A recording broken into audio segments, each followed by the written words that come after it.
Olá, gente, tudo bem? Meu nome é Henrique, sou consultor técnico da Lenovo Computadores e o tema do vídeo de hoje são processadores Intel.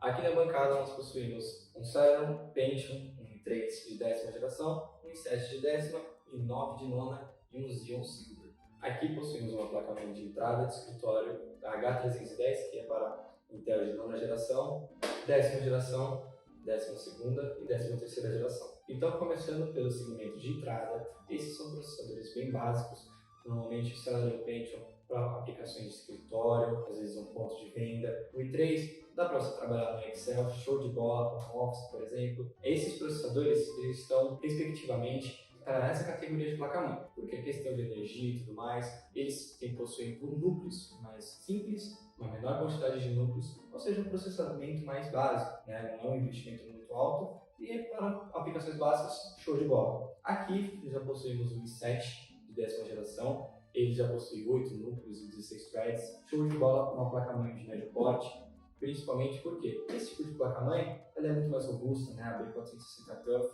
sensacional, muito famosa. Esse tipo de aplicação, eles já são para aplicações mais pesadas. Existem aplicações como para servidores com i7, possuem para servidores menores, e também questões para trabalho mais exigentes, como edição, AutoCAD, diversas plataformas. Claro, dependendo da qual aplicação estamos falando, nem sempre uma placa-mãe de médio porte é suficiente. Aí precisamos partir para uma placa-mãe de topo de linha. Sim, o i7 daria para trabalhar aqui tranquilamente, principalmente quando se trata de uma quantidade absurda de exigência do processador, precisando de uma maior energização e uma melhor dissipação de calor. Nesse caso, essa placa-mãe também tranquilamente trabalharia com um i9. Mas cada categoria existe o seu conjunto. Não é à toa que as placas-mães existem essa diferenciação. Pequeno, médio e grande porte. Os processadores existem também dessa forma. O i9, aqui temos um i9 de 9ª geração. Ele já é um pouco mais antigo, né? Mas é uma categoria de processadores que ainda existe. Então, atualmente nós temos o 13900K como topo de linha. E acima dele, já estamos falando para servidores. Isso aqui é um Xeon, eles possuem uma grande quantidade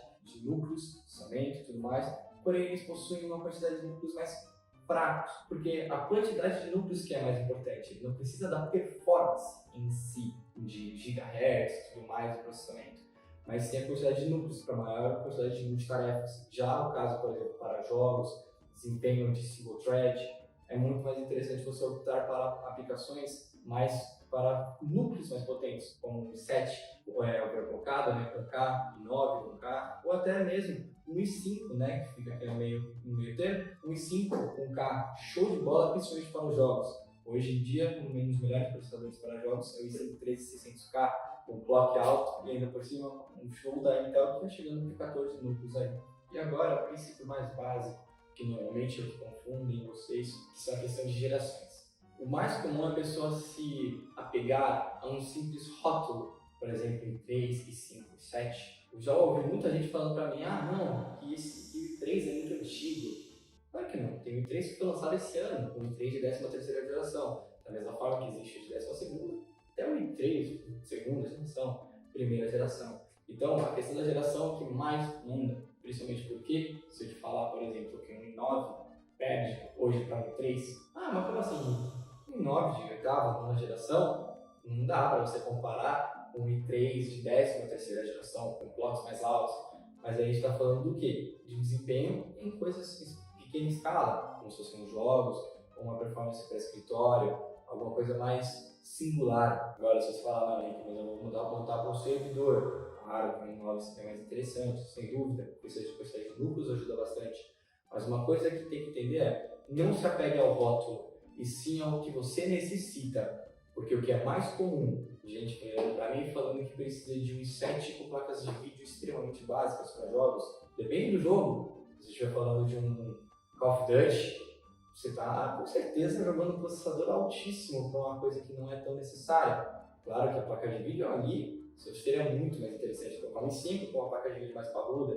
Agora, se você falar para mim, não, para um CSGO, era show de bola você colocar um processador mais potente, com placa de vídeo até de entrada. Não vai me avacalhar com uma GT, hein? Agora, se você for falar, por exemplo, questão da parte de edição, existem edições que utilizam processador, tem edições que utilizam GPU. Agora, se você falar para mim, se você utilizar a GPU e eu colocar um i9, não vai surtir efeito na questão, por exemplo, da renderização, mas na renderização de CPU com processadores mais potentes, sem dúvida. Existem também casos de renderização híbrida, que é com processador e GPU. E aí, claro que a gente está falando de máquinas extremamente potentes. Então, o caso de jogos, por exemplo, mais básicos, como Fortnite, Roblox, Minecraft, sem dúvida você trabalhar com um i3, com uma placa de vídeo de entrada, dá para atender tranquilamente. Agora, não, Henrique, eu quero jogar uns jogos mais pesados, um Call of Duty médio, um gráfico mais médio, quero bater aqueles 144 Hz, porque eu sou competitivo. Claro que partiríamos para coisas de mais de médio porte, como um i5, um i7 talvez. E nunca se esqueçam, as gerações é que mandam, porque o i5, i5, i7, i3 são somente uma categoria, porque também não dá para falar que uma Lamborghini de 2002 ganha de uma Porsche 911 novinha. Então, sempre focado na questão desse requisito, que é o que é mais importante para você. Nem sempre uma categoria mais alta é a mais forte. Agora que você já sabe tudo isso, o segmento de entrada vai ser suficiente para você, ou você necessita de um de médio porte, ou você fala, será que é demais você pegar um segmento mais parrudo? Será que eu preciso de um processador de servidor para o meu tipo de trabalho?